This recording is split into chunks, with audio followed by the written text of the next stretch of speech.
Shabbat Shalom, queridos hermanos y hermanas. Saluda una vez más su hermano en el Mashiach Yeshua, mi hermano Leo, agradeciéndole al Eterno en primer lugar por el privilegio que nos concede de vivir un día más y disfrutar de un día muy especial como es el día de descanso. Lo mejor de todo esto, hermano, es que apartamos este día para dedicarnos a leer la palabra del Eterno y meditarla y luego compartir con ustedes de una manera especial lo que el Eterno en su misericordia nos ha dado a comprender. Así que les agradezco, hermanos, que estén pendientes de esta transmisión y que estén esperando que la hora para poderse conectar con nosotros. Un saludo cordial a todos los hermanos que están en Honduras, Manasuyapa y a los otros hermanos que se estén conectando allá con su familia. Un saludo a mis padres en El Salvador, a las personas que nos pueden ver desde Itilisco y en otros lugares del país también, El Salvador. Lo mismo que en México o Guatemala. Agradecemos a los hermanos que se mantienen conectados con nosotros. También aquí en la Unión Americana, en los diferentes estados, Carolina, Los Ángeles, Texas, Ohio, a Virginia, a mis hermanos que están en Winchester, Virginia, y aquí hermanos en New Jersey, mi hermano Oscar, que siempre está pendiente, mi sobrino Rudy y su esposa, su familia, y mi hermana Isabel y niña Victoria, que siempre está ahí con nosotros. Le agradecemos que nos acompañen, sean parte de este grupo de mi sobrina Mariela, su esposo Sergio y mi hermano Albert. Y aquí a todos los que están conectados con nosotros. Bueno, Wilrillo, bendiciones, varón. Vamos a hacer una pequeña meditación, preparar nuestra vasija para que el Eterno lo llene con su palabra y su presencia. Si quiere unirse conmigo, ya sabemos que tenemos un lema especial. Shema Israel, Adonai Eloheinu, Adonai Echad. Shema Israel, Adonai Eloheinu, Adonai Echad. Oye Israel, ya nuestro Eloa, ya uno es. Baruch Kevod, Malhutot, Baole Olam. Amén. Vamos a estar, hermanos, meditando hoy en una porción, se conoce como la Parashat de la Parashiyot Yitro. Esta es la Parashat Yitro. Y vamos a agarrar una pizca de esa Parashat. Quiero compartir con ustedes algo muy especial, que poniendo en su contexto en los diferentes niveles que nosotros sabemos que la Torah puede ser interpretada. No olvide, hermano, que estamos hablando de Peshat, lo básico, de, de Remes, son las parábolas, y Trash, que es el estudio y contextual, y el Sod, que es la sabiduría oculta, conocida en el idioma hebreo como Kabbalah. Así que, sin más pérdida de tiempo, hermano, vamos a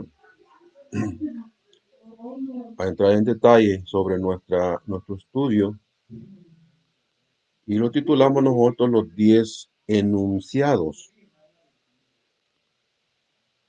Los 10 enunciados prácticamente son conocidos o traducidos a las Biblias latinoamericanas o en español como los 10 mandamientos.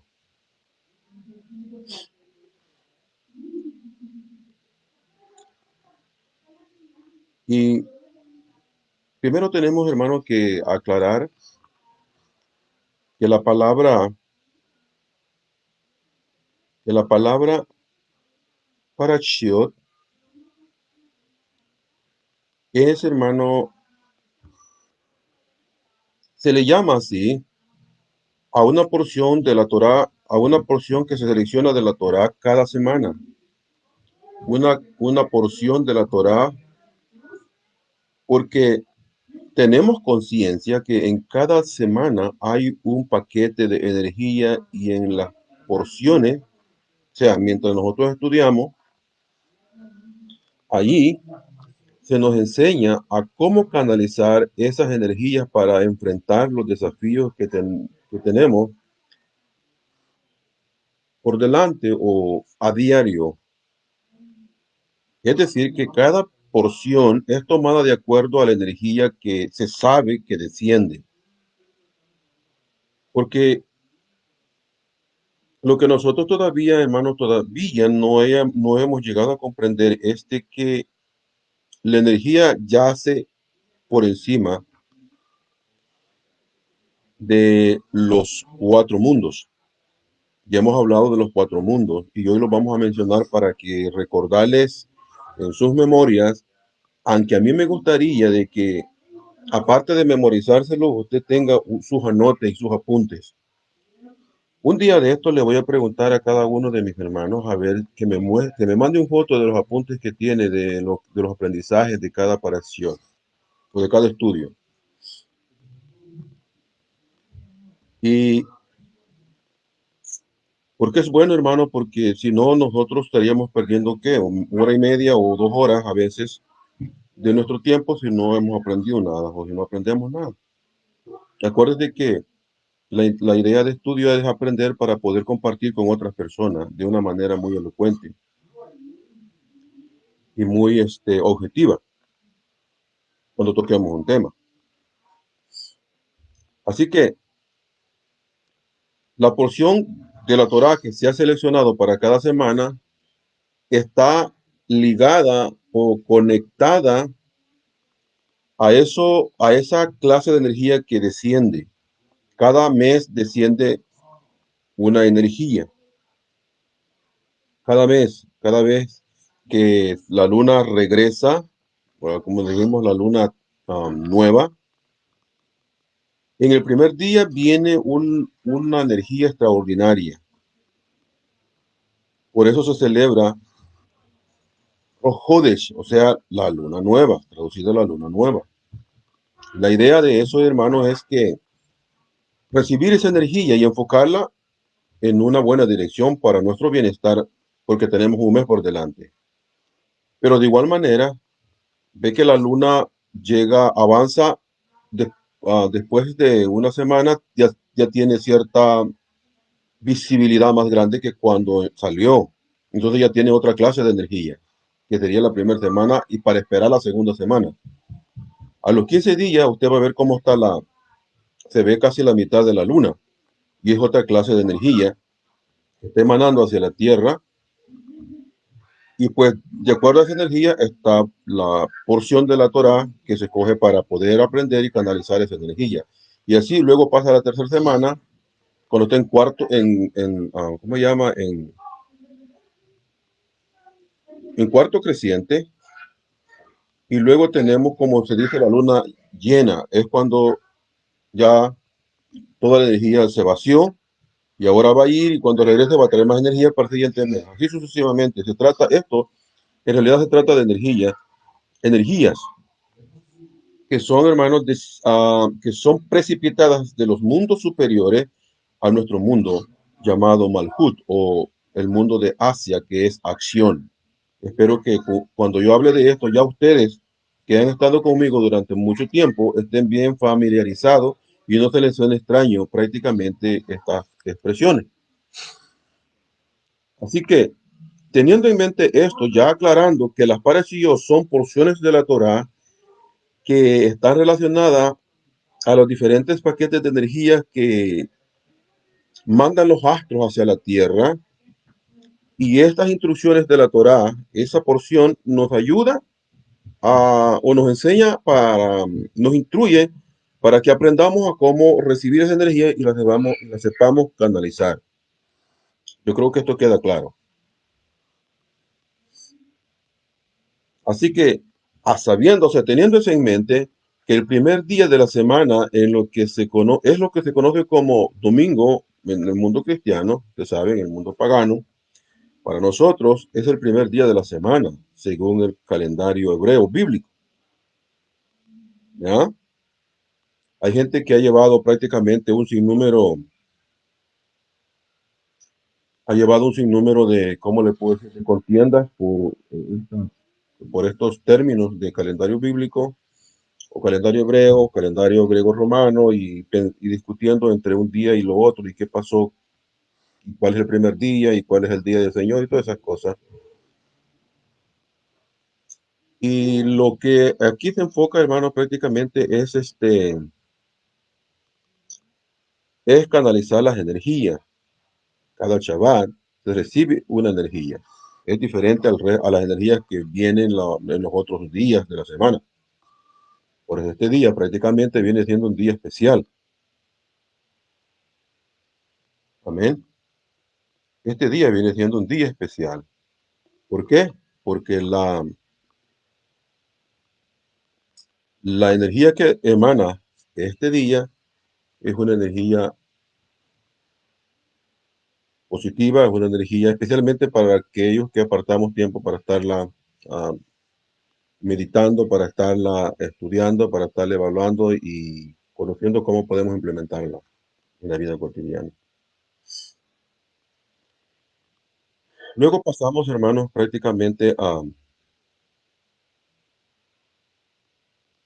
luego pasamos a lo que se conoce como um, Matán Torah. Esto equivale a decir a la entrega de la Torah. Matán Torah, el obsequio de la Torah. Ya hemos hablado, hermanos, que la Torah no es de aquí, no es terrenal. Que fueron hombres los que fueron utilizados como herramientas, así como el mismo hombre agarra una pluma o un lapicero hoy en día para poder plasmar un pensamiento o una idea en un papel o en este caso como en una computadora. El hombre vino a ser, desde el punto de vista del Eterno, una herramienta como un lapicero, por decirlo de esa manera, como la piedra alisada para poder grabar los códigos.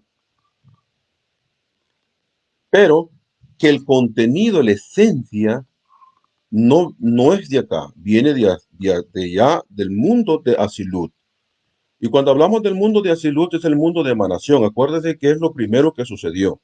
Ruach HaKodesh es el que se mueve. Esa es la primera emanación. Amén. Y se conoce como el mundo de Asilut, emanación. Luego viene, hermanos, el mundo de creación, formación y acción. Esto ya debe estar claro para todos mis hermanos que pues tenemos el privilegio de estar estudiando por un largo periodo de tiempo. Así que, um,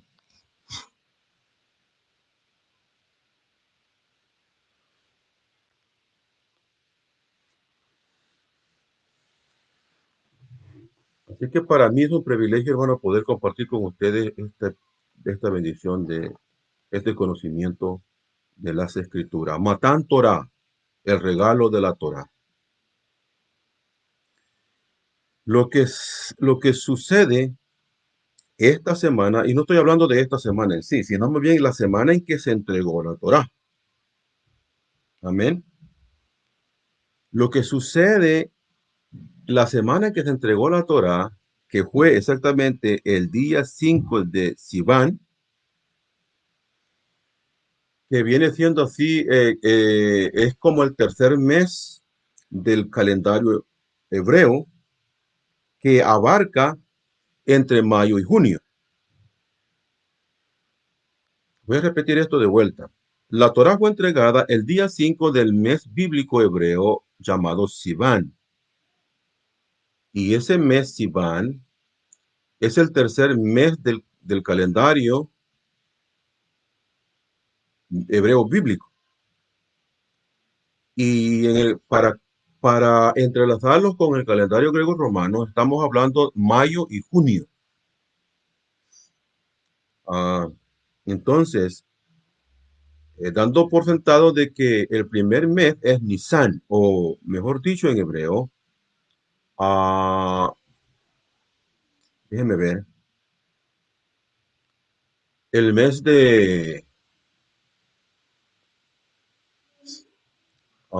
se me está escapando el nombre en hebreo. Luego me acuerdo más adelante. Es Sivan, y luego tenemos el mes de Iyar, que es el segundo mes, y luego tenemos el mes de Sivan, que es el tercer mes. Como dije, este mes Sivan abarca entre el 15 de mayo al 15 de junio del calendario griego-romano. Es como un regalo, lo que aconteció ese día es un regalo especial, como si en hebreo, especial, conocido en hebreo como Matán Torah, la entrega de la Torah. Esto, o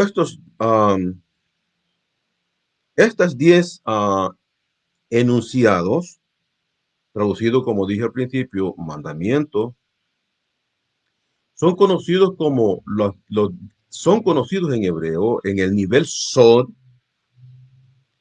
como 10 paquetes de energía que se nos es dado precisamente el día 5 de Sivan, de esa semana. Es decir, en la primera semana del mes de Sivan. En el día 5 fue entregada digamos que no la Torá escrita en las tablas no fue entregada ese día, sino más bien lo enunciado, o sea, las 10 palabras. Cabe recalcar, hermanos, que en el idioma hebreo no dice 10 mandamientos, no dice 10 mandamientos. Esa es una manera prácticamente de traducir y obvio de malentender el idioma y el modismo y sobre todo la sabiduría divina, porque pues un hombre, unos hombres paganos, por decirlo de esa manera, con un trasfondo religioso pagano, toman un libro que está lleno de códigos y códigos divinos, y cómo lo pueden traducir adecuadamente. Sería mucho esperar de un ser humano tal cosa, específicamente si no fue formado académicamente y profesionalmente en una cultura que va relacionada justamente no solo con el idioma, sino prácticamente con el modismo de cada expresión que yace en la Torá. Así que ya dijimos que son 10 paquetes de energía los que fueron prácticamente revelados. Y acuérdese de esto, hermano, que cada revelación que un ser humano obtiene en el transcurso de su vida mientras estudia, especialmente la Torá, es porque ha hecho méritos para poder tener prácticamente acceso a esa revelación. No vienen así nomás.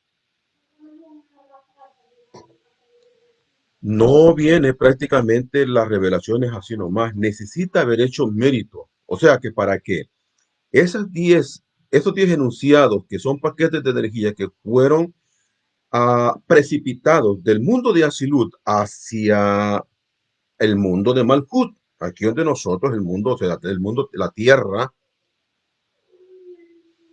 hubo un grupo de personas que hicieron méritos para tal evento. Y este es el pueblo que salió de Egipto.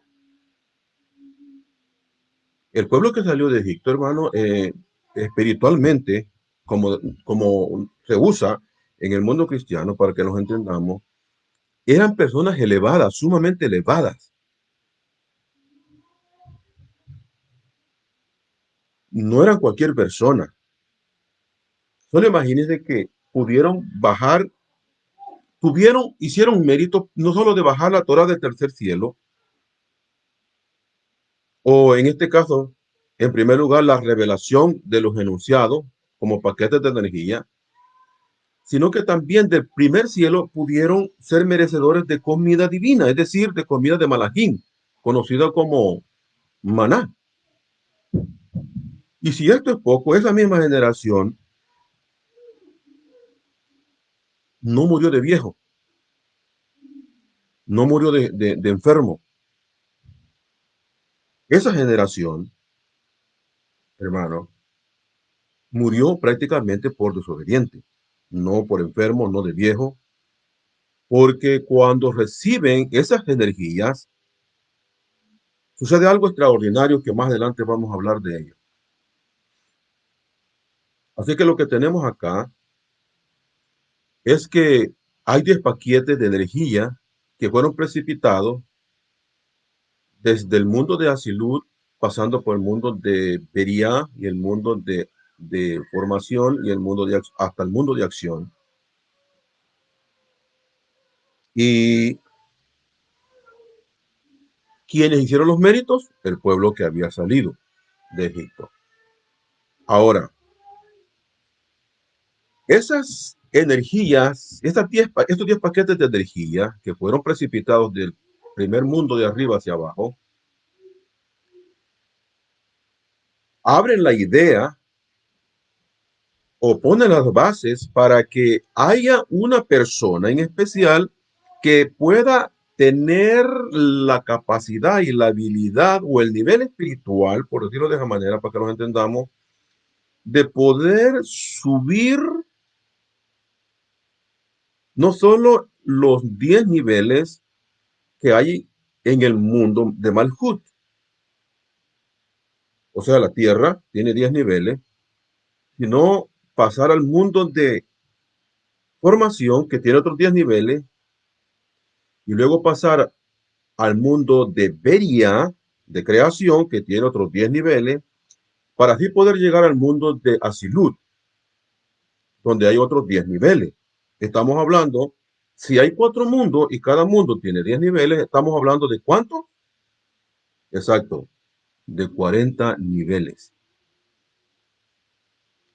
Se necesita una persona que tenga la capacidad, el nivel espiritual alto para que pueda subir de un mundo al otro, de este al otro, de este al otro, y allá poder tomar, en este caso, la Torah y precipitarla hacia el primer mundo de abajo, que es el mundo o Malhut, el mundo de acción donde nosotros vivimos. Y generalmente no se puede pasar un nivel si no pasa un día. Así es que cuando usted lee, hermanos, que Moisés se llevó 40 días, y Yeshua anduvo 40 días en el desierto, usted saque conclusiones. ¿Se entiende? ¿No? Según entendemos, Rachaul dice que él, en una visión, parece que él llegó al tercer cielo, que eso indica prácticamente solo el mundo de Beria, creación, no el mundo de emanación. Y esto en un éxtasis. Mientras que tanto Yeshua Mashiach como Moshe Rabeno y Eliyahu Hanabí, estas personas han trascendido los mundos hasta el mundo de emanación, Asilut. pues no tienen acceso del mundo a mundo y son extremadamente, pues, personas de alto nivel espiritual.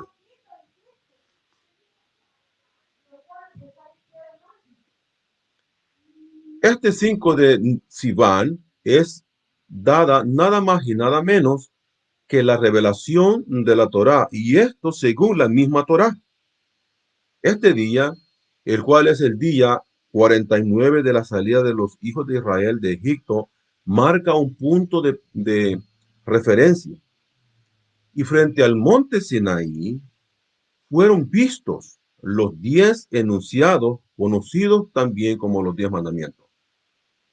Y aquí, hermanos, para aquellos hermanos que dicen que no necesitan el hebreo, que se puede entender la escritura en las mismas traducciones, déjeme decirle que cuando hay código muy profundo, en los idiomas, los otros idiomas, que no es el hebreo, se quedan demasiado cortos.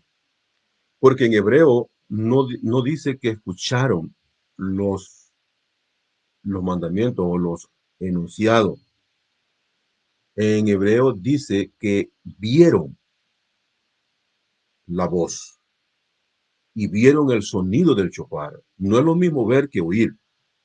Y usted me puede preguntar, pero ¿cómo es posible que pueden oír? Porque esa pregunta puede ser lógica o tener sentido, pero en una mente racional, fuera y muy separado del nivel espiritual en la que aquella persona que se había mantenido durante todo ese tiempo bajo la cobertura de la nube de gloria, imagínese usted, bajo la Shekinah divina, ¿quién de la gente de hoy en día anda bajo la Shekinah divina?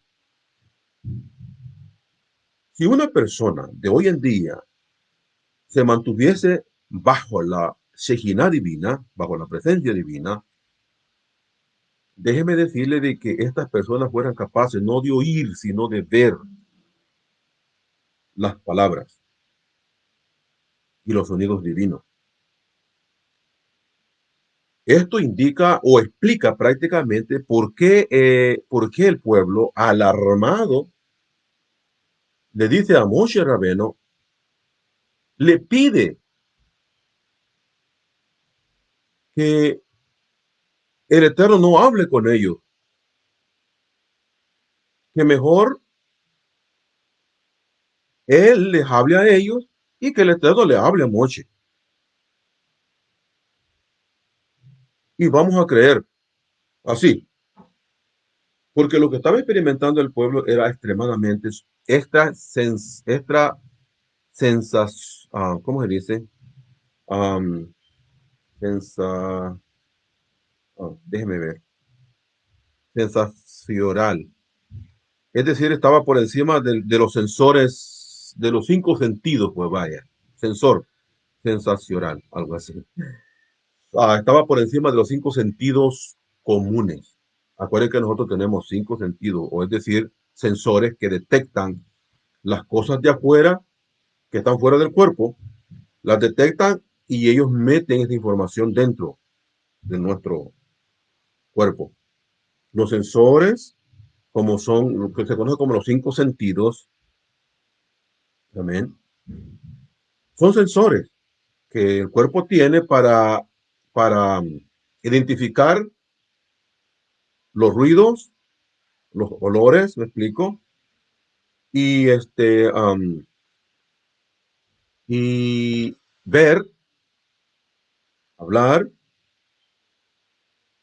Esos son los sentidos. Palpar, tocar, ¿ve? Toca uno aguado, duro, ¿se entiende?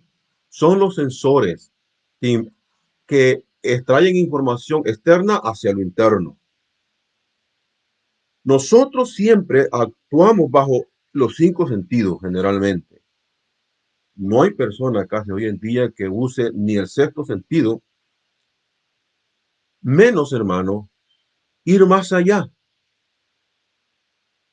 como para poder tener la capacidad no solo de oír, sino de ver una palabra, cuando la palabra prácticamente con los 5 sentidos es indetectable. Un sonido, un silbido, es indetectable con nuestros 5 sentidos. Tiene que estar en un nivel más alto, sumamente alto, para poder ver eso. Y eso es lo que estaba viendo el pueblo, porque ellos estaban en un nivel sumamente alto, habían andado bajo la Shekinah divina, y como ya puede usted leer todo lo que se conoce como el Éxodo, todo lo que sucedió ahí, no solo vieron milagros extraordinarios, nosotros mismos, bueno, ellos comieron comida de malajín, de ángeles, o sea, lo que los ángeles comen en el tercer cielo, esa gente estaba al nivel de los ángeles que pudieron comer esa comida divina. Es extraordinario, pero usted lo puede leer allí. Si no me quiere creer a mí, no me crea. Usted haga su trabajo y busque la información en las escrituras y usted se va a dar cuenta de que aquí no estamos nosotros queriendo lavar el cerebro con la idea de engañarle. Por supuesto que no. Si queremos lavar el cerebro para sacarle a usted una información que fue metida en su cerebro prácticamente, pero una información mezclada con toxinas, por decirlo de esa manera. Ahora tenemos 49 días. El día 50 prácticamente espera. Estos 49 días son considerados días de preparación para recibir una revelación mayor, como hemos visto la semana pasada. O sea, la semana pasada siempre tenemos que saber que estos días son llamados Sefirah HaOmer. O sea, como quien dice, la cuenta del Homer. ¿Usted ha oído esa frase alguna vez? ¿Qué significa eso? Un día después de Pesaj, empieza a contarse prácticamente una medida por día de cebada. Obvio de que debemos de entender, hermanos, que todo eso se estaba dando de esa manera porque en ese entonces era lo más avanzado que se conocía. Y para que no hubiese práctica, para no perder la secuencia y celebrar la fiesta que se tenía que celebrar en el día 50, en otro día que no fuese el día señalado por el Eterno, por supuesto, el Eterno le dio ese programa de ir contando una medida cada día, una medida cada día hasta que llegara hasta que pasaran 7 semanas, que 7 semanas hacen un total de 49 días. Y, y solo después venía el día 50, es decir, el día 50. Por eso se conoce en griego Pentecostés. De hecho, cuando usted dice Pentecostés, usted no está hablando español. Ah, lo siento por los hermanos que supuestamente no quieren nada con el hebreo, pues, ah, pero sí con el griego, porque cuando ellos dicen Pentecostés, en realidad están diciendo, usando una palabra griega, pente, que son 50, y luego 50 días, o 50 días después, Pentecostés. Sin embargo, en hebreo es Shavuot o Shavuot, de donde viene la semana Shavua o Shavuot, semana o semanas. Estamos hablando, hermanos, de 7 semanas. Por eso estamos hablando ahí de 7 semanas. Contar el Homer 7 semanas. Cada día. Pasa una semana, son 7 días, 7 medias de Homer. Que significa la preparación. O sea, cuando la persona llevaba eso y estaba en ese periodo de tiempo, la persona estaba consagrándose, apartándose de las contaminaciones y de las impurificaciones rituales, lo más práctico posible, lo más que se pudiese hacer en ese periodo de tiempo. Ahora, como dije, la razón por que el Eterno les ha dado que cuenten esto es para que no pierdan la secuencia de días y mantengan eso prácticamente a raya. Es decir, que no vayan a perder el conteo y empiecen a celebrar Shavuot, que significa la entrega de la Torah, un día antes o un día después, sino la idea es que celebren justamente el día en que fue precipitada la Torá, tanto del mundo de Asilut al mundo de Asia. Espero que me esté explicando. Entonces, queridos hermanos, tenemos que hay 49 días. Y el día 50 se dieron los 10 enunciados. Así es que podemos decir de que desde que salieron de Egipto, la preparación espiritual comienza. 40 días después, que ya estamos entrando al tercer mes, entonces, hermano, en la primera semana del tercer mes bíblico, el día 5, los enunciados suenan. La voz del Eterno es vista y obvio oída al mismo tiempo. El sonido del shofar también es oído. Dice nuestro sabio que los oídos de estos hombres prácticamente se destrozaban. Ellos tenían temor porque estaban sucediendo cosas extraordinarias. Tanto así que nuestros sabios nos cuentan que cuando eso fue entregado, esos dichos fueron pronunciados, marcó el tiempo, dividió el tiempo, dividió el tiempo. Y, y aquí tenemos prácticamente, hermano, una repetición más. No sé cómo la gente puede llegar a pensar que este libro, o sea, lo que la Torá, el Tanaj, solamente fue escrito por hombres. Es decir, que es obra de seres humanos. Si consideraran todo lo que está escondido en el libro, no solo las letras, entonces descubrieran los códigos y los hombres cambiarían su opinión y sus actores, o sea, las herramientas que el Eterno utilizó, los hombres herramientas que el Eterno utilizó para prescribirlo, fueran admirados y por ende fueran considerados gente genial.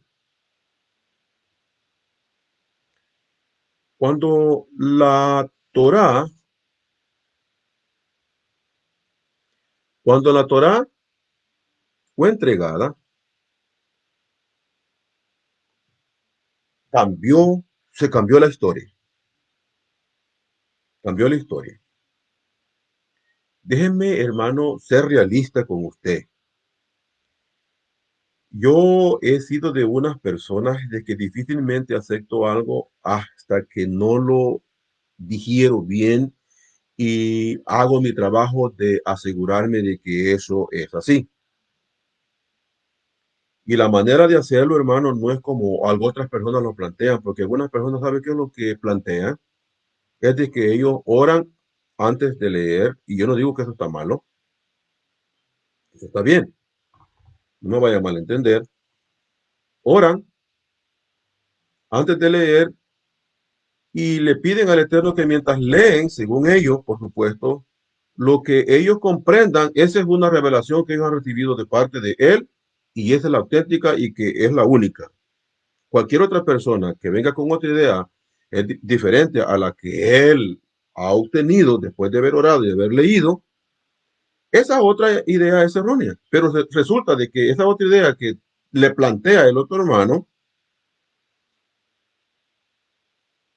es extraída o adquirida de la misma manera que la adquirió el primero.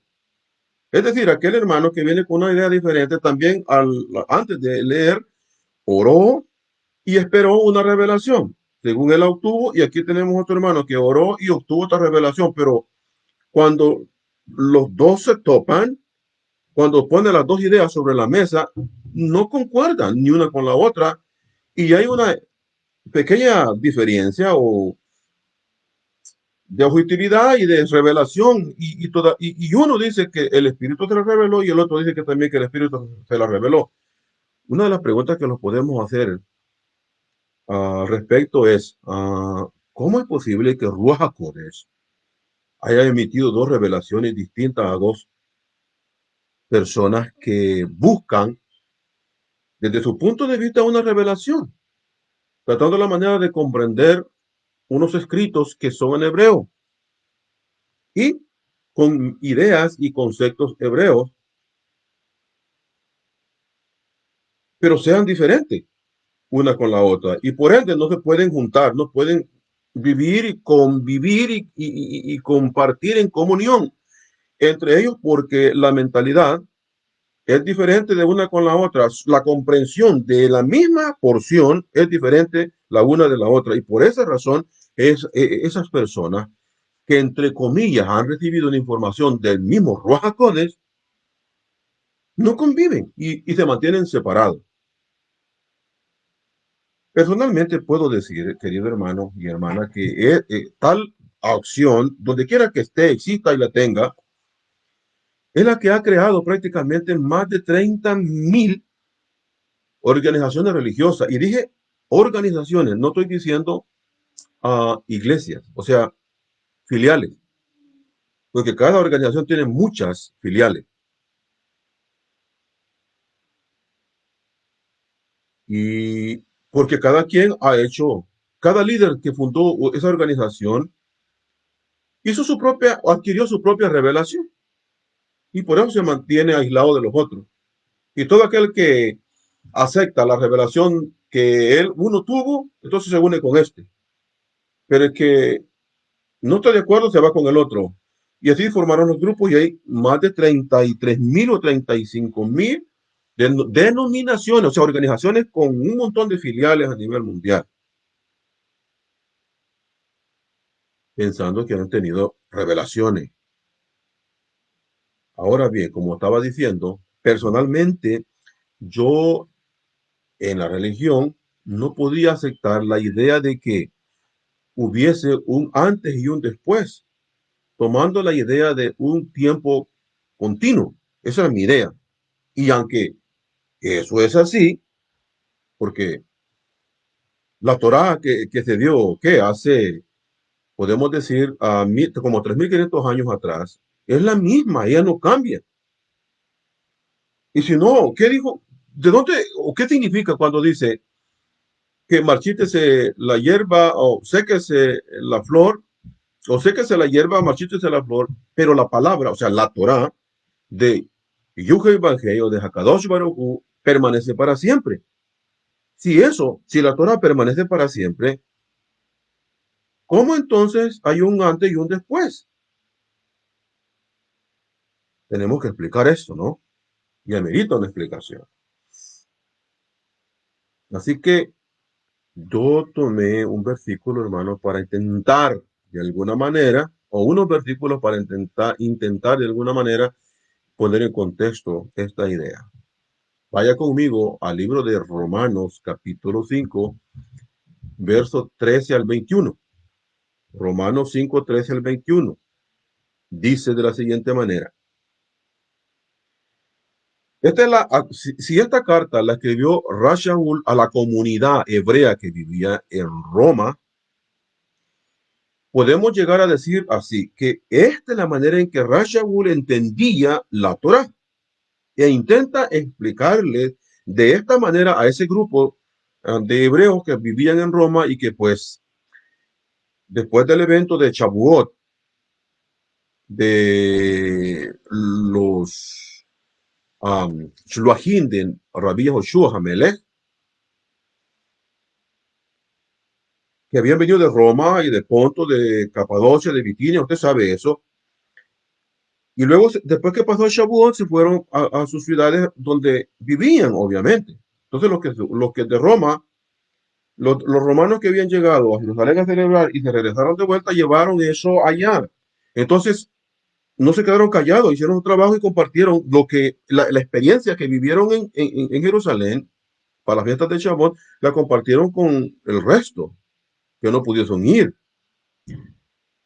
Y formaron esa comunidad. Ahora Pablo, años después, les está escribiendo.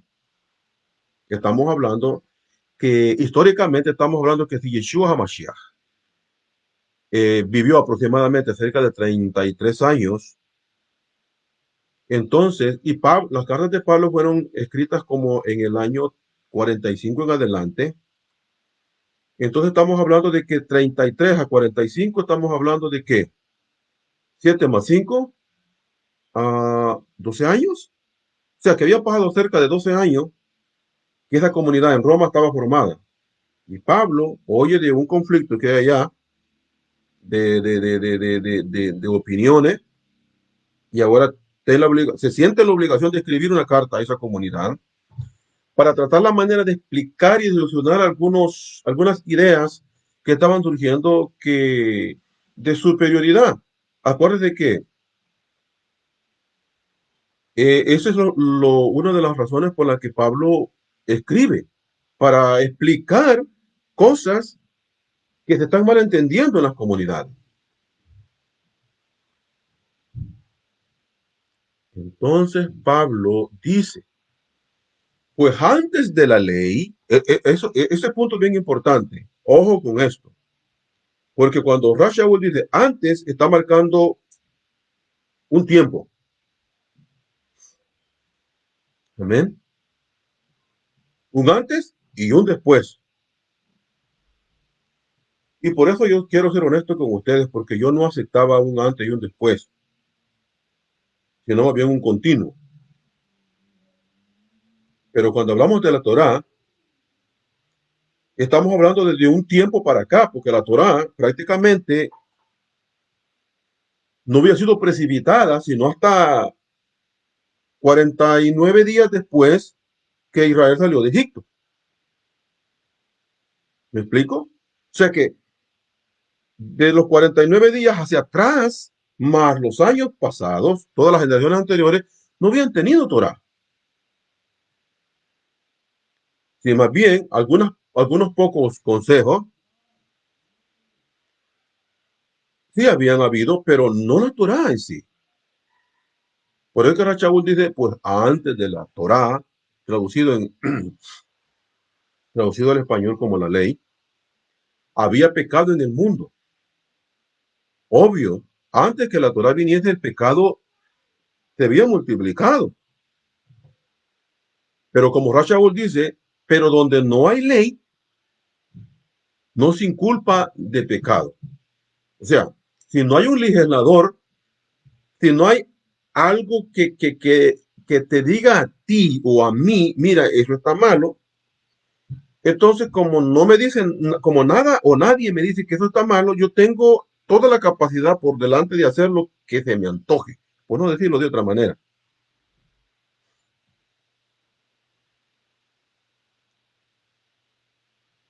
Había pecado. No obstante, reinó la muerte desde Adán hasta Moshe. Mire, marca un periodo de tiempo. De Adán a Moshe se puede decir que es un periodo. Y ese periodo puede ser, lo podemos clasificar como el tiempo de solo morir, sin un antídoto, sin medicina, por decirlo de esa manera, vaya. Con excepción de aquel que intenta, intenta buscar lo divino, que sí lo hubieron, por supuesto. No sé cuánta información tenía del Eterno, pero con lo poco o con lo mucho que tuviesen, estas personas supieron ganarse la apreciación o la aceptación del Eterno, como lo es Abraham Avino, Isaac y Jacob, Noah, Shem y Eber y toda esa línea de descendencia. Obvio de que sabemos de que quien trasladó desde el diluvio hacia esta generación esa información, pues es Noah. Y Noah la recibe de Matusalén. Y Matusalén de Enosh. Y Enosh, pues ya sabemos, Enosh, pues ya sabemos que de Shet y Shet de Adán, Harishon. Así que de alguna manera se ha transmitido una pequeña información de lo divino y esa fue suficiente para que personas pudiesen comprender cosas extraordinarias que hoy en día, con toda la tecnología que hay, toda supuestamente la inteligencia que se mueve en muchos pensadores, no son capaces todavía, hoy en día, no son capaces de llegar al nivel de estas personas del pasado, del ayer, a la que esas personas del pasado, del ayer, llegaron. Ya sabemos la reputación de Abraham Avino, ¿no? No ha habido otro como él. Ahora, dice, desde Adán hasta Moshe reinó la muerte. No había un antídoto en contra de la muerte. ¿Ve? Sino lo que había era pecado. Y el pecado, como Rashaul mismo lo dice, la misma carta a los romanos, que la paga del pecado es morir. O sea que mientras entre más se le sirve al pecado, lo que está haciendo es prácticamente precipitando muerte o extrayendo la exterminación, la separación de lo espiritual y de lo físico. La desintegración, se puede decir, de las dos materias de las que nosotros en realidad estamos compuestos, aunque ya sabemos que nosotros, la esencia de nosotros, que en realidad sí somos, es alma o ser divino. Entonces sigue diciendo Rashaul, aún en los que no pecaron como a la manera de Adán, el cual es figura del que había de venir, pero el don no fue, la palabra don significa regalo, entendamos eso, pero el regalo no fue como la transgresión, porque si por la transgresión de aquel uno murieron los muchos, abundaron mucho más para los muchos la gracia y el regalo de Elohim, por la gracia de un hombre. ¿Quién es ese hombre? Yeshua Hamashiach, Min Nazarat, Ben Yosef, de la casa real de David. El verso 16 dice, y con el regalo no sucede como en el caso de aquel uno que pecó, porque ciertamente el juicio vino a causa de de un solo pecado para condenación, pero el don o el regalo vino a causa de muchas transgresiones para justificación. Y aquí vamos a hacer una aclaración. Ciérreme la puerta. Ciérreme la puerta y se va. Dice justificación. La palabra justicia en hebreo es sedaká. Sedaká, de donde viene de la raíz de un sadik, justicia. Transgresión para justicia. Justicia. ¿Qué es justicia? Si usted no tiene idea, porque la idea religiosa prácticamente que los ha metido de justicia es como quien dice, darle a alguien lo que él merece, lo que le corresponde. Eso es justicia, ya sea en un juicio o en la dádiva, en lo que sea. Y es más, hoy en día lo que se mueve en la mayoría de mercados es dar menos de lo que le corresponde. De hecho, cada, cada libra de frijol o cada libra de queso o cada libra de crema le faltan onzas. No se está dando la medida completa, pero se cobra un precio, ¿no? Y esto viene desde lo mayor hasta lo menudeo, que es justicia. La palabra justicia, hermano, en labios de nuestro Mele Yahshua, es ir más allá de lo que le puede corresponder por derecho legal a una persona. Por eso que él dijo, den una medida rebosando, es decir, rebalsando, llena que hasta se vaya cayendo. Mecida, es decir, que en lugar de que hay que mecerlo para que quepa más. Remecida, rebosante, dice. ¿Por qué razón? Porque con la medida que mides, serás medido. Esa es la razón. ¿No es una buena razón? Por supuesto que sí. Eso es justicia. Pues si por la transgresión de uno solo reinó la muerte, mucho más reinará en vida por uno solo, Yahshua HaMashiach, los que reciben los que reciben la abundancia de la gracia y del regalo de la, o sea, de la compasión y el regalo de la justicia. Esto es bien importante, hermano, porque cuando nosotros identificamos bien qué significa la palabra justicia, eso nos da a entender a nosotros, hermanos, de que eso nos da a entender a nosotros, hermanos, que la ser justo o ser un sadik no surge prácticamente por voluntad humana, sino por una obra sobrenatural, por una obra de Ruach HaKodesh, por cierto, pues vaya. ¿Qué quiero decir con esto? Si estamos entendiendo, hermanos, que es sadik o justicia, traducido justicia, en hebreo sadik, que viene de la raíz de sedaká, que es dar. Uh, si entendemos esto, entonces la justicia de la que habla acá es de dar, se trata de dar.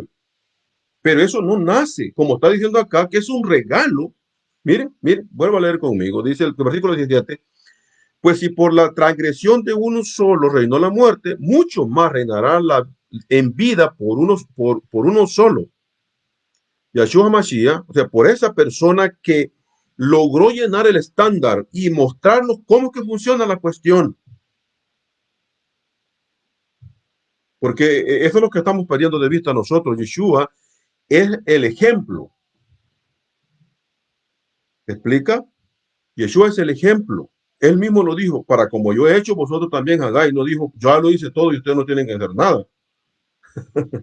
Porque digo de esta manera, hermano, porque al parecer, en la mayoría de religiones o de creyentes prácticamente que son seguidores o estudiantes de las enseñanzas de Rabí, piensan de que Yeshua lo hizo todo y que ellos no necesitan hacer nada.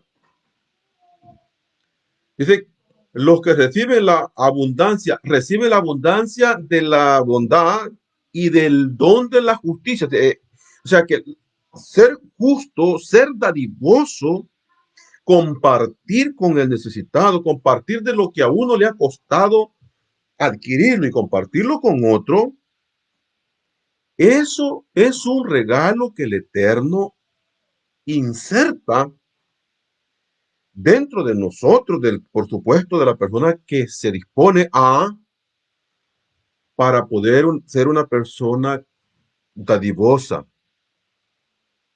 que comparte, que con el necesitado. Y déjeme decirle, hermano, de que eso es bien importante, que nosotros lo sepamos. ¿Sabe por qué? Porque especialmente para aquellos hermanos que no se consideran pueblo del Eterno, sino que se consideran gente o gentiles, gente de las naciones. Porque si usted no lo sabía, puede leer usted, creo que es Mateo 25, donde el titular de juicio de las naciones. ¿Sabe qué significa eso? Significa de que si usted es un creyente en Yeshua el Mashiach, o en Yeshua como el Mashiach, el rey de Israel, pero no ha hecho conversión en el pueblo, o al pueblo de Israel,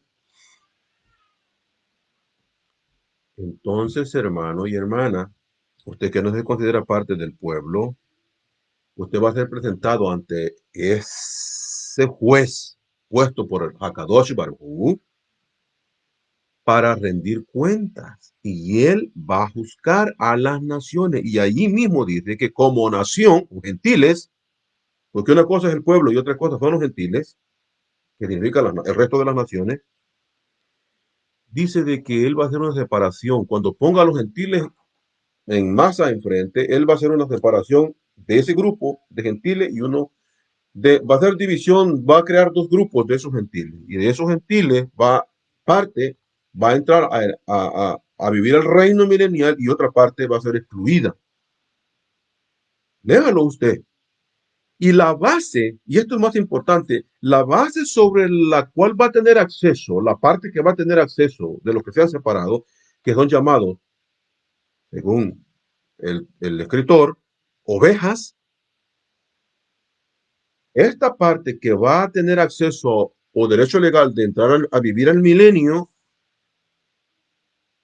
la base consistirá, o sí, consistirá prácticamente en haber sido dadivosos, especialmente con el necesitado, y más si es del pueblo, porque como dice allí, vengan benditos de mi Padre, según la Reina Valera, a heredar el reino de los cielos preparados para vosotros desde antes de la fundación del mundo.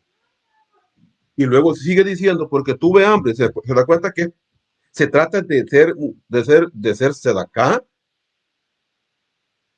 ¿Se da cuenta usted? Que este es y sabe, hermano, que la sedacá, o sea, un sadik es aquel que ha vencido prácticamente el egoísmo. ¿Y qué es el egoísmo? El egoísmo, hermano, es querer acaparar y tener y tener y tener y tener y tener y tener y todo. Yo quiero esto es mío, y cómo voy a compartir con el otro. Ese es el egoísmo. Es lo contrario a un sadik. Cuando usted lea en las escrituras de que había una persona que era sadik, entiéndase con esto, de que lo que se está queriendo decir es una persona que ha vencido el egoísmo y ha pasado a ser una persona justa, un sadik, como lo era Joseph, el padre de Yahushua HaMashiach. ¿Me explica ahora? Así que como por la transgresión de uno vino la condenación a todos los hombres, de la misma manera por la justicia, ¿ve? Por una persona que fue comprensiva y marcó la diferencia y fue dadivosa, ¿ve? Justicia de uno vino a todos los hombres la justificación de la vida. Ser un sadik. O sea, todos podemos ser participantes de esa gracia de ser personas dadivosas, uh, de ser personas compasivas, especialmente con las personas que lo necesitan, obvio. Porque así como por la desobediencia desde un hombre, los muchos fueron constituidos pecadores, así también por la obediencia de uno, los muchos serán considerados justos. ¿Qué quiere decir esto que por la obediencia de uno, los muchos serán considerados justos? No es que aquello se me impute a mí de esa manera, sino más bien es porque yo leí, aprendí las enseñanzas y el estilo de vida de Hamelech y lo imité, tal como lo hizo Rashaul. ¿Qué dijo Rashaul? Dijo, sean imitadores de mí como yo lo soy de Mashiach Yahushua.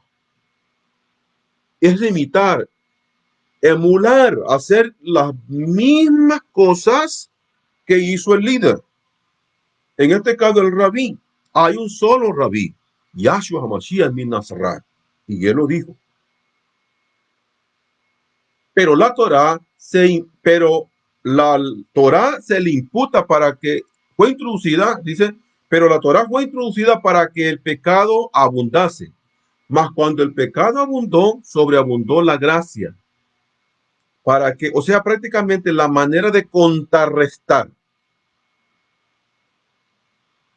Entiéndase acá.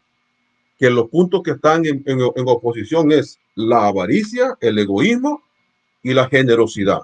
Estos son los que chocan en la enseñanza de Yeshua. Por eso es que usted va a ver, escudriñe, vea lo poco que se registró en los considerados evangelios de la vida de Hamelech.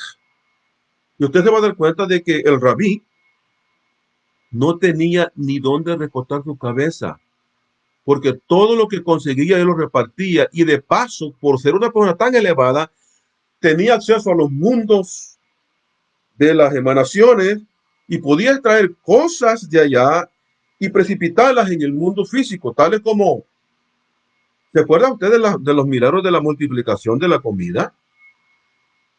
Él no chisqueó los dedos, él sube, tiene acceso a los mundos y extraer, precipitar, hacer bajar la abundancia hacia abajo, así como la misma generación del desierto pudo precipitar del tercer cielo el maná hacia la tierra. Yeshua también tiene acceso no solo al tercer cielo, sino al cuarto mundo o al mundo de la emanación y precipitar toda la plenitud que hay allá hacia este mundo de carencia. Digo de carencia no porque el mundo, el planeta prácticamente no tenga la capacidad de generar lo suficiente para todos. El problema está en la administración que el hombre hace de todas las riquezas que el mundo o que el planeta prácticamente produce. El verso 21 termina diciendo, para que así como el pecado reinó para muerte, así también la gracia, o sea, la compasión reine por la justicia, o sea, el dar para vida eterna. O sea, que dar es muy importante mediante Yeshua HaMashiach, nuestro Adón.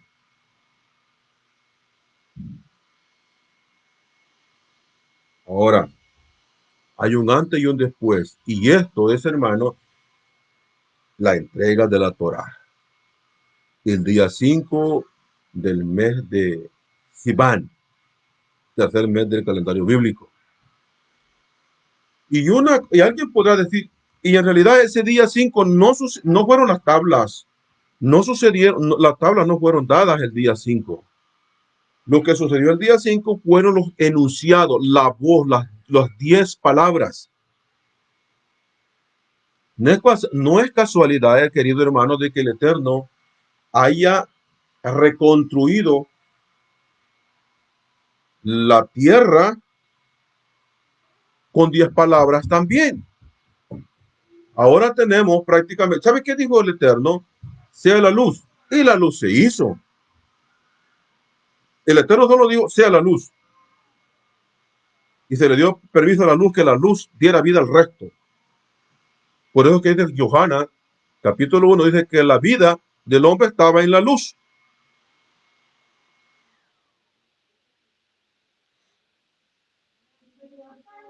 La primera palabra dio permiso a que la luz prácticamente diera vida al resto de las cosas. Luego miramos que las aguas se separan, la tierra empieza a germinar, y luego los animales, y luego todo lo demás hasta que viene el hombre. Pero todo es la luz la que tiene lo que se considera luz. ¿Qué es luz?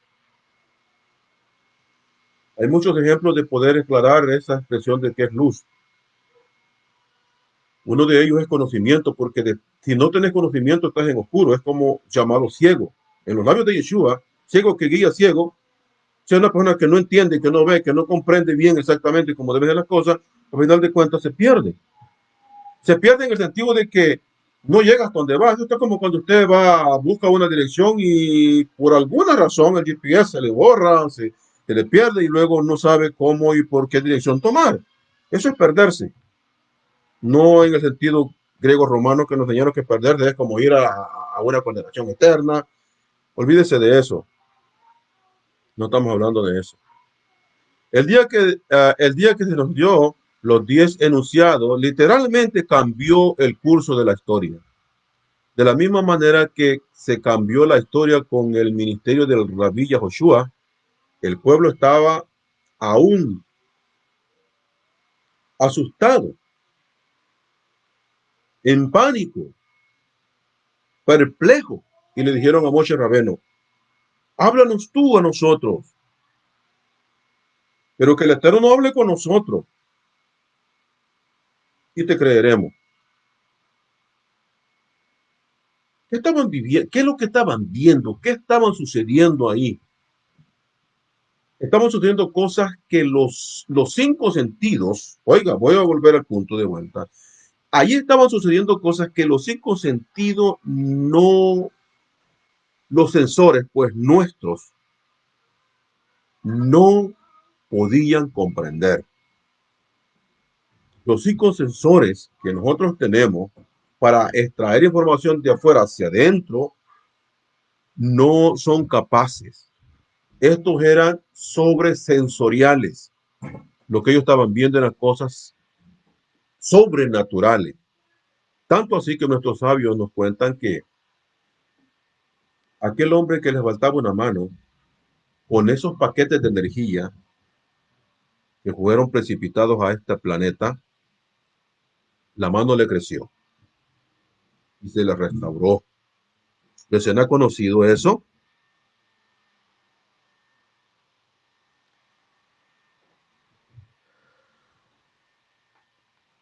Bendito sea Hakadosh Baruj. Aquel que le faltaba un pie, el pie también le creció. Aquel que le faltaba un ojo, todo estaba volviéndose a la plenitud. Es decir, los 10 paquetes de energía transformaron a todo aquel grupo de personas que estaba ahí, de gente mortales a gente inmortales. Se suponía de que al haber escuchado y visto estas 10 palabras, los hizo perfectos, los llenó de plenitud. Estaban tan completos que no iban a sentir deseos de robar, de matar, de desear lo que no le pertenece, de codiciar. ¿Recuerda usted eso? El cristianismo, a través de las traducciones, nos dijo que son 10 mandamientos y que Dios dijo, no maten. Pero obvio que esto se ha quedado demasiado corto, esta explicación. Lo que en realidad está sucediendo allí, y esto lo vamos a ver prácticamente aquí a continuación. El día que se nos dio los 10 enunciados, literalmente cambió el curso de la historia, de la misma manera que el ministerio de Yeshua cambió el curso de la historia, sucede lo mismo. Éxodo capítulo 20, verso 1 al 26 dice, y habló Elohim, va para allá, va para allá. Dice, y habló Elohim todas estas palabras diciendo, yo soy Yuhei Bajei, tú Elohim que te saqué de la tierra de Egipto de casa de servidumbre. Voy a poner mamá. No me estés atrasando a mí. Voy a poner mamá.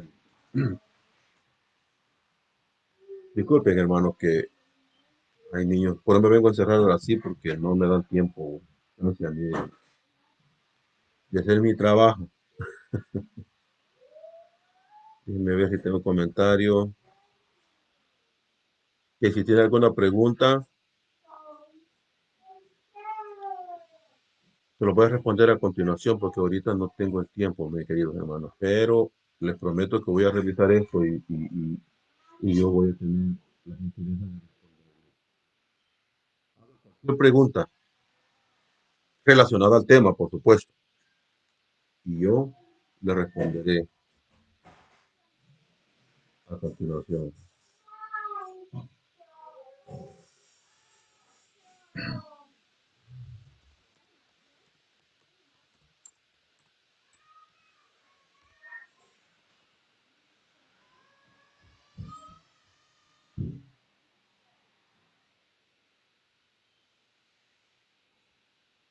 Así que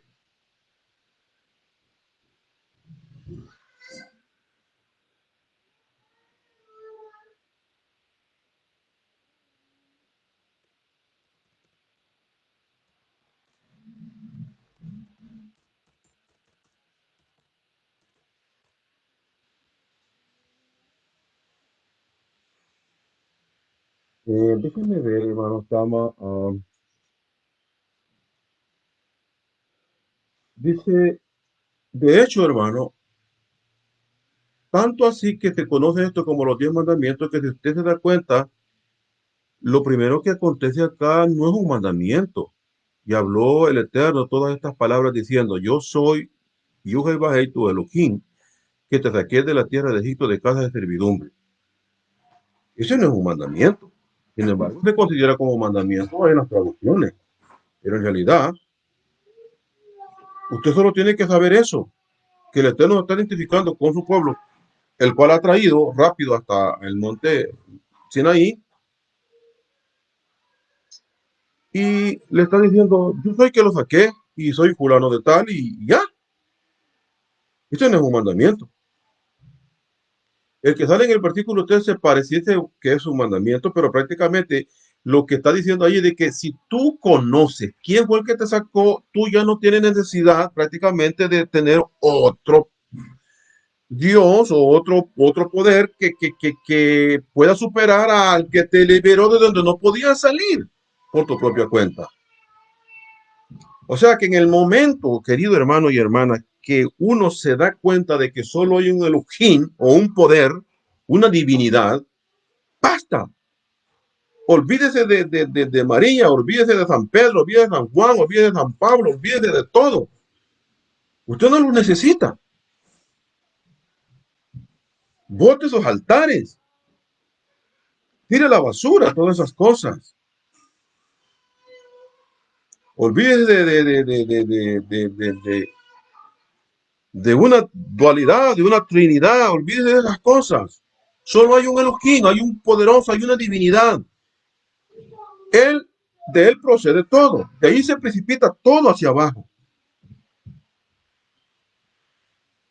O sea que cuando usted llegue a comprender, en el momento en que usted comprenda que solo hay un Elohim, que solo hay una fuente divina de poder, en ese momento usted no va a tener necesidad de más. En el momento que usted no esté definido de esa manera, usted no ha conocido a ese Elohim. Y obvio que todavía no ha salido de Egipto. Valga la redundancia. Amén.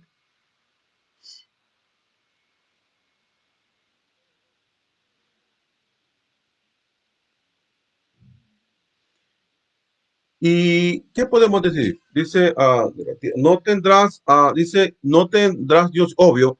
Si usted se convence de que ese poder que lo liberó es todo lo que necesita y todo lo que existe, ¿dónde va a ir a buscar otro más?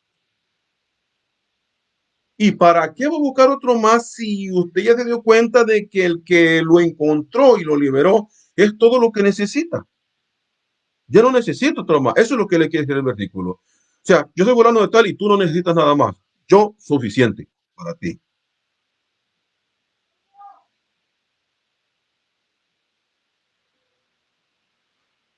¿Se explica?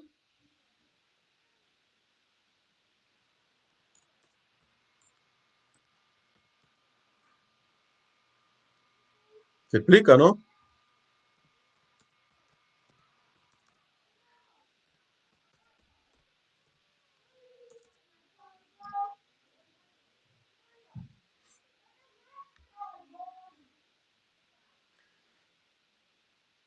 Por eso es que cuando las personas, hermanos, a las que nosotros, el mundo cristiano considera idólatra, en realidad, sí, son eso. Tienen muchos dioses. Hay países que tienen cantidades de. Personalmente, yo no necesito a nadie más. Tengo un Elohim que es inmortal, es autosuficiente, no solo para su existencia y su existencia, porque tiene la existencia es intrínseca de sí mismo y su poder es intrínseco de sí mismo, sino que también tiene la capacidad de darme también esa misma inmortalidad, compartirla conmigo, como lo hizo con Hamel y Yahshua Mashiach. Como dijo Yeshua mismo, dijo, así como el Abba tiene inmortalidad por sí mismo, así también le dio al Hijo el tener inmortalidad. La palabra está allí, está clara, hermano. La religión es la que no nos deja ver la verdad, pero eso está ahí.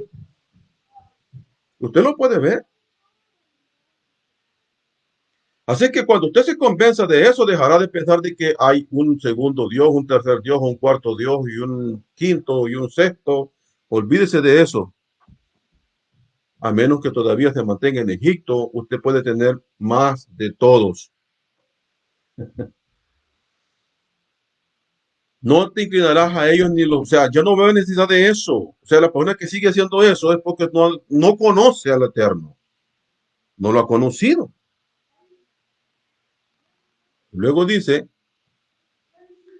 yo soy tú, Yuhei Bajei, tú Elohim fuerte y celoso que visito la maldad de los padres. Y esto es bien importante. No voy a discutir o exponer en contexto esta expresión. Algún día lo vamos a tocar, pero no voy a tocarlo ahorita porque sería otro tema y muy profundo, el cual todavía yo no quiero tocarlo con ustedes. Y hago misericordia a millares a los que me aman y guardan mis mandamientos. No tomarás el nombre de Yuhei Bajei en vano. ¿Ve? En vano significa que usted lo mencione por cualquier cosa o que lo mencione asegurando que va a hacer algo y al final no lo haga. Y eso es en vano. El 8 dice, acuérdate del día de reposo para santificarlo. Y aquí el versículo 9 dice, 6 días trabajarás, una mala traducción, porque en hebreo no dice trabajarás, dice 6 días construirás, porque está hablando del Mizcán en el desierto. No dice trabajarás, dice construirás. Y si en el nivel Pachat, esto significa prácticamente 6 días o trabajo, porque pues mientras construyen están trabajando, ¿no? Alguien puede deducir de esa manera. Pero cuando nosotros ascendemos a los otros niveles de interpretación de la Torah, está hablando de 6 días. ¿Sabía usted que Adán, 6 horas antes de que empezara Shabbat, pecó? ¿Sabía usted que el becerro de oro fue hecho 6 horas antes que Moisés bajara?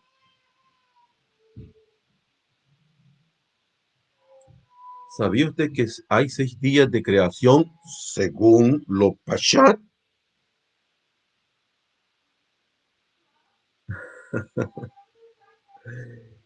¿Y sabía usted, querido hermano y hermana, que uh, hay una hora sexta? ¿Qué quiere decirnos todo esto?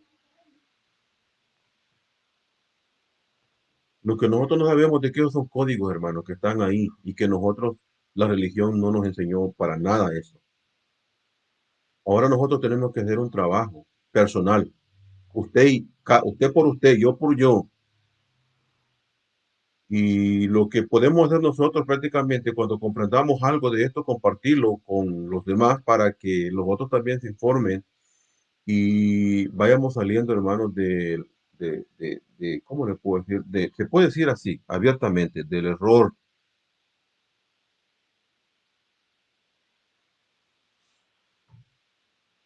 En realidad son 6 milenios y en 6 milenios nosotros debemos estar preparados. El ser humano, por sus generaciones, debe estar preparado para que el Eterno pueda descender y habitar en cada uno de los seres humanos.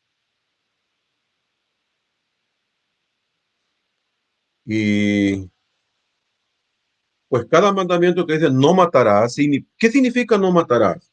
¿Es un mandamiento de no matar? En realidad no.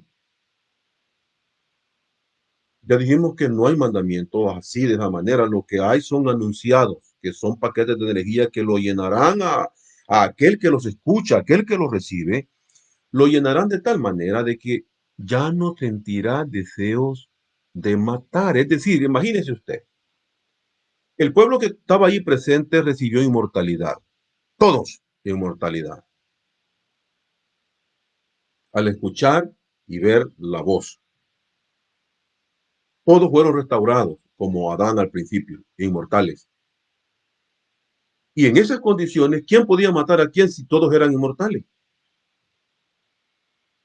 ¿Se podrá matar a un mortal a otro inmortal?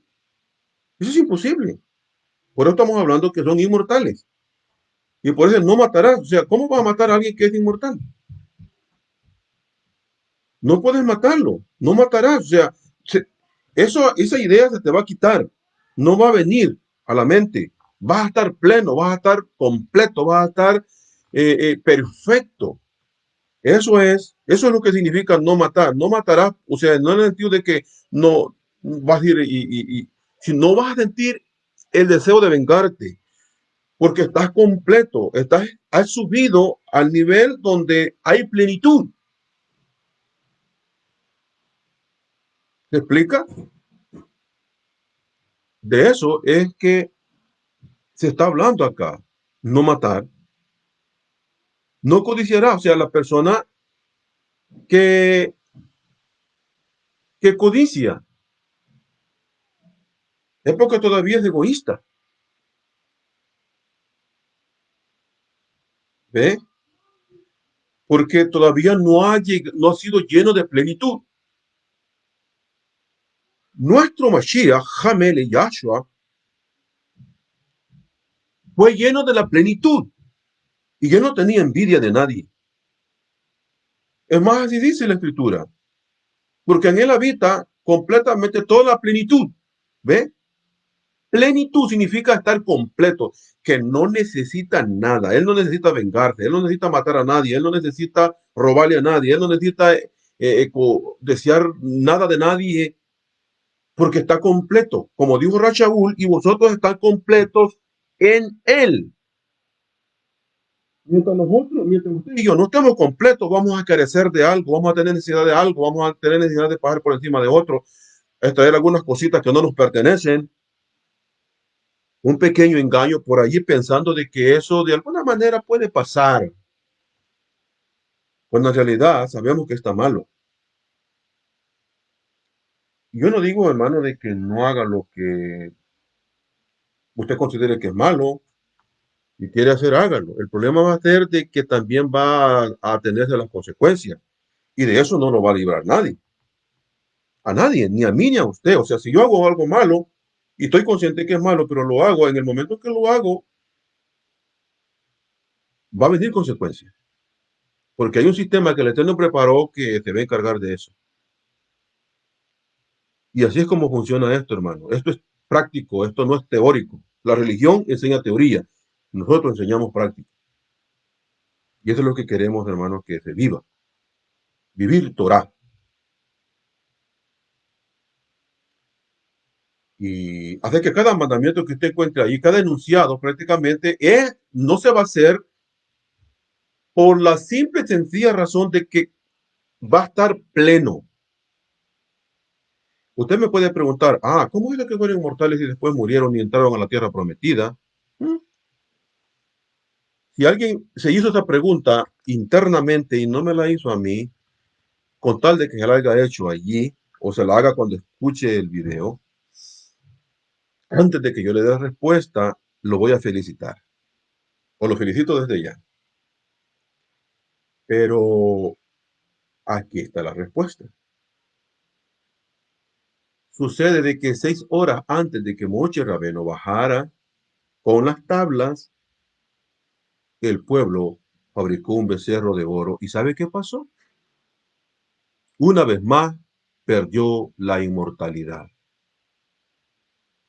y estuvieron expuestos a la muerte de ahí en adelante, una vez más.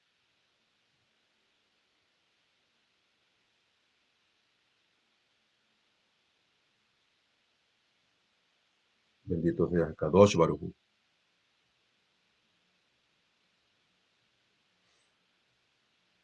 Los 4 mundos: emanación, creación, formación y acción, y los 40 días.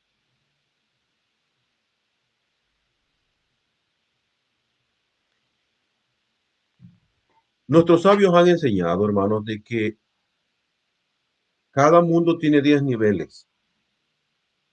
Y hemos hablado que hay 4 mundos. Así que si cada mundo tiene 10 niveles, estamos hablando de 40 niveles. Nuestros sabios enseñan de que cada nivel se tiene que cruzar en un día. O sea que si está en Malhut, en el mundo de abajo, para subir al mundo, al segundo mundo, el mundo de formación, tiene que bajar primero los 10 niveles del primer mundo y llegar al segundo mundo y volver a pasar esos otros 10 niveles. Y no se puede pasar 2 niveles en un día. Se tiene que pasar un nivel a diario. Lo más que puede hacerse es eso. Por eso es que ahora se puede entender por qué es que Moshe se tuvo que tardar 40. Porque para llegar al mundo de Asilut, el mundo de emanación, tendría que tener ya 40 días con 40 niveles, día por nivel, hasta poder adquirir las tablas y precipitarlas hacia abajo. Porque como le dije, la Torá es de origen divino y eso usted no lo puede discutir.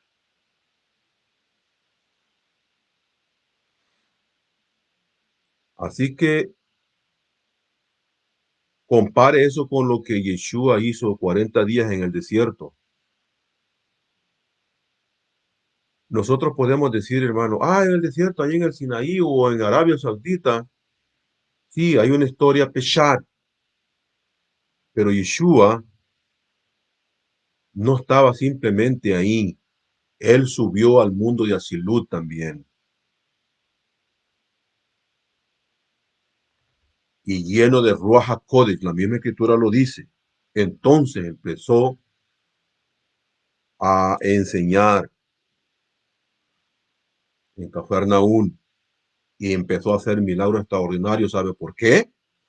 Porque había llegado al mundo donde está la plenitud, donde está la perfección y él puede subir y precipitar cosas de allá a acá cuando él quiera.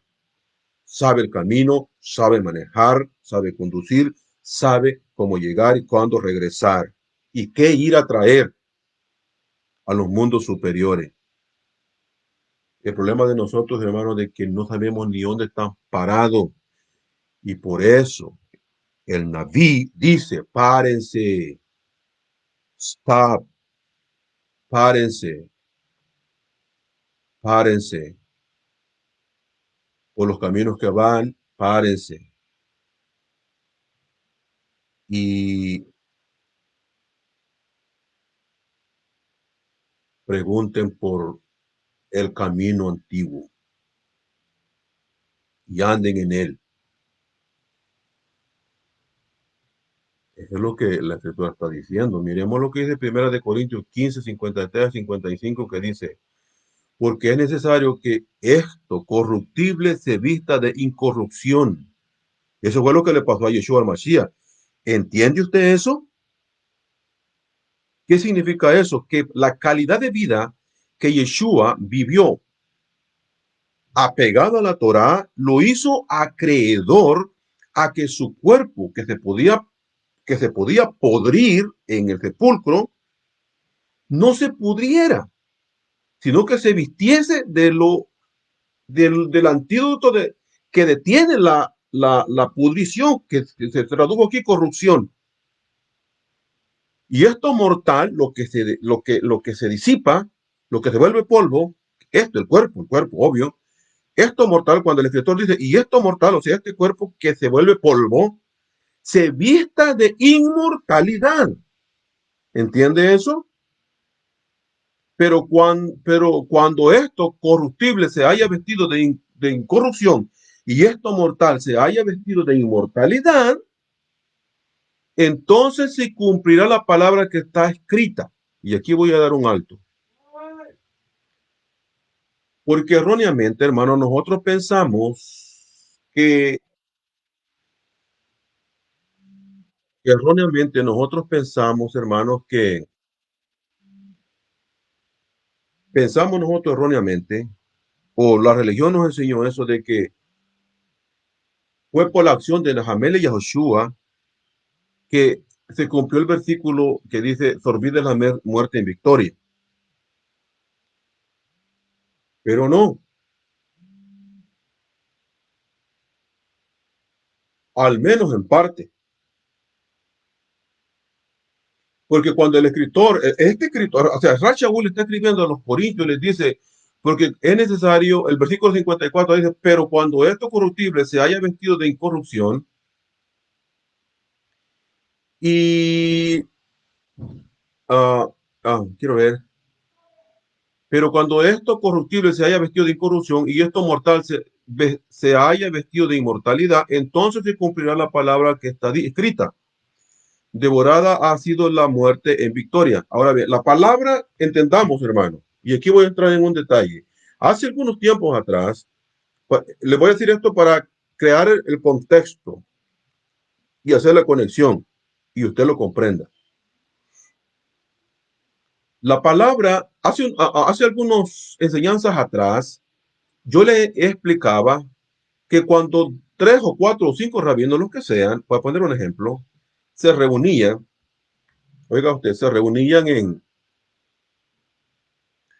en una mesa, por decirlo alrededor de una mesa, y uno se le decían a otro qué significa este versículo, cómo lo entiendes tú. Y aquel rabí decía, este versículo significa esto y esto y esto. Si los otros rabinos que le habían preguntado determinaban de que la interpretación que este rabino había hecho de ese versículo no era la correcta, entiéndame bien lo que le estoy diciendo, hermano. En ese momento, los otros rabinos le decían, tú no cumpliste la Torá. Cuando este rabino que le preguntaban los otros rabinos qué significa este versículo o tú cómo lo entiendes, y él decía, este versículo significa esto, en ese momento, si ellos veían o apreciaban de que la interpretación de este rabino era correcta, entonces les decían, tú has cumplido la Torá. Usted puede ver ese mismo que lo estoy explicando yo, puede verlo en palabras de Yahushua Mashiach, según los considerados evangelios. Cuando Yeshua dice, yo no he venido a abrogar la Torá o los profetas, yo no he venido a abrogar, sino a cumplir. Significa explicarla en la máxima o con la máxima autoridad y cabalidad. ¿Y en qué consiste eso? Bueno, simplemente léase Mateo capítulo 5 en adelante. Ustedes oyeron que se les fue dicho a los antiguos, no matarás. Pero con solo que tengas intención de matar a alguien, en palabras de Yeshua, ya tenés un juicio. ¿Ve? Entonces, cuando dice acá, entonces se cumplirá la palabra que fue escrita. Olvides la muerte en victoria. ¿Dónde está muerte tu aguijón? Eso lo dijo el profeta atrás. Y se ha cumplido en diferentes personas. Inclusive a Eliyahu Hanabí, en esa se cumplió esa profecía. En esa generación que oyó y vio la palabra, los 10 enunciados, también se cumplió. En Yahushua, la persona, el Mashiach, también se ha cumplido. Y espera por nosotros, por usted y yo, para cumplirse también. O sea, que cada vez que sucede en usted o en mí, cada vez que sucede en una persona o ha sucedido en una persona en la historia, este versículo sigue cumpliéndose. Esta profecía tiene cumplimiento. ¿Me explico?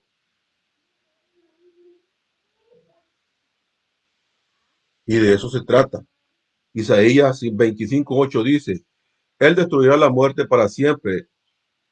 Yuhei Bajei, Elohim, enjugará las lágrimas de todos los rostros y quitará el oprobio de su pueblo sobre toda la tierra, porque Adonai Elohim ha hablado. Romanos 2:7 dice, a los que por perseverancia en hacer el bien buscan gloria, honor, inmortalidad, vida eterna. ¿Entendieron eso? Romanos 2:7. A los que por la perseverancia significa continuidad. haciendo el bien, continuar haciendo el bien, continuar haciendo lo bueno. Lo bueno es la Torá, lo que dice la Torá, porque allí en la Torá está plasmada o intrínsecamente la voluntad de la Torá, de Hakadosh Baruj Hu. Voy a repetirlo de vuelta. En la Torá está la voluntad perfecta de Hakadosh Baruj Hu intrínsecamente. Así que el que continuamente se mantiene haciendo el bien, ese, dice, haciendo el bien, buscan gloria. O sea, al hacer eso, se busca ser glorificado, que significa significaría en este caso ser admirado, y no por la gente sencillamente, sino por el Eterno. Busca gloria, honor e inmortalidad. Hay tres cosas. Mientras nosotros nos mantengamos haciendo lo bueno, tres cosas son posibles. Honor, que significa prácticamente, ¿qué es honor? Una buena reputación, ¿no? ¿Qué es gloria? Esplendor, es decir, iluminación. ¿Y qué es inmortalidad? Adivine quién es inmortal. Exacto, Hakadosh Barujú, como lo dijo Rashaul, al único y sabio inmortal, al único y sabio Elohim, e inmortal e invisible, a quien ninguno de los hombres ha visto ni puede ver, que habita en luz inaccesible, sea honra y gloria por siempre jamás. Amén. Y Yeshua dijo que el Abba tenía inmortalidad por sí mismo. Y el Abba le había dado al Hijo, en este caso a Yeshua, tener vida también por sí mismo, vida inmortal. Y el versículo de Romanos 7 dice de que los que hacen lo bueno también buscan inmortalidad. La pregunta que nos podemos hacer es aquí, es esta. Cuando usted intenta hacer lo bueno y lo hace, ya sea que pertenezca a una religión o no, ¿qué es lo que está buscando? ¿A quién quiere agradar? ¿Busca esto que dice Rashaul a la comunidad de Roma? ¿Gloria, honor e inmortalidad? Pues déjeme decirle que si busca inmortalidad, está buscando uno de los atributos de Hakadosh Baruj Hu, pues él es inmortal. Y es obvio de que él quiere compartir ese atributo con las personas que se mantienen haciendo lo bueno, como dice el versículo. Por lo menos eso es lo que yo entiendo y espero de que usted también, si usted está leyendo conmigo. Por otro lado, tenemos lo que dice segunda de Corintios 5:4, que dice, porque asimismo los que estamos en esta tienda, este cuerpo, gemimos agobiados, pues no queremos ser desvestidos, sino vestidos para que lo mortal sea absorbido por la vida. Que Hakadosh Barujú, querido hermano y hermana, le guarde, le bendiga, haga resplandecer su rostro sobre ti y ponga en ustedes shalom. Será hasta el próximo Shabbat, si Hakadosh Barujú así lo permite. Le saluda a su hermano en el Mashiach Yeshua, hermano Leo. Shalom Alejem.